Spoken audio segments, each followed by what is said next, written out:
Hello guys, আসসালামু আলাইকুম। আশা করি সবাই ভালো আছেন। আলহামদুলিল্লাহ, আমিও খুব ভালো আছি। আজকে একটা কাজের জন্য বের হয়েছিলাম। কাজটা কমপ্লিট করে ভাবলাম কোথায় যাওয়া যায়, তাই চিন্তা করলাম চলো দুজনে মিলে নদীর ঘাটে ঘুরে আসি।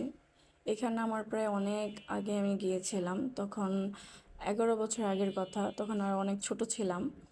সো এখানে যেতে হলে অবশ্যই রিক্সা বা অটো লাগে, অন্য কোনো যানবাহন যায় না। আমার বাসা থেকে যেতে হলে সর্বোচ্চ 30 মিনিট সময় লাগে। তো ফাইনালি এখানে চলেই আসলাম। এখানের পানিগুলো খুব নোংরা হয়ে গেছে, আসলে পরিষ্কার করে না, তো তাই আসলে নোংরা হয়ে গেছে। সো আমি যখন গিয়েছিলাম তখন ঝিরি ঝিরি বৃষ্টি হচ্ছিল, খুবই ভালো লাগছিল। সো বৃষ্টির কারণে এখানে আসলে খাবারের কোনো আইটেম ছিল না, দোকান বন্ধ ছিল, সম্পূর্ণ দোকানগুলোই বন্ধ ছিল। সেই জন্য আসলে আমরা কিছু খেতেও পারি নাই। আফসোস, ভাবছিলাম যে ফুচকা খেতে পারবো, কিন্তু তাও খেতে পারি নাই। দেন হচ্ছে কী করবো, দুজনে মিলে ঘুরলাম ফিরলাম, সময় কাটালাম। এই হচ্ছে আমাদের আজকের ছোট মিনি ব্লগ ছিল।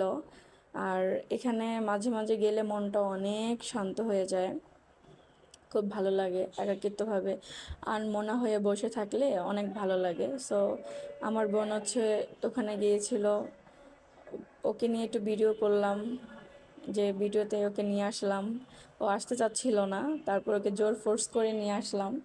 তো আজকের ব্লগটা কার কাছে কেমন লেগেছে অবশ্যই কমেন্ট করে জানাবেন।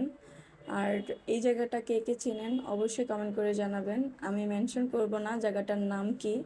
আপনারা যারা হচ্ছে নারায়ণগঞ্জ সিদ্ধিরগঞ্জ থাকেন তারাই আসলে চিনবেন, আদার্স কেউ চেনার কথা না।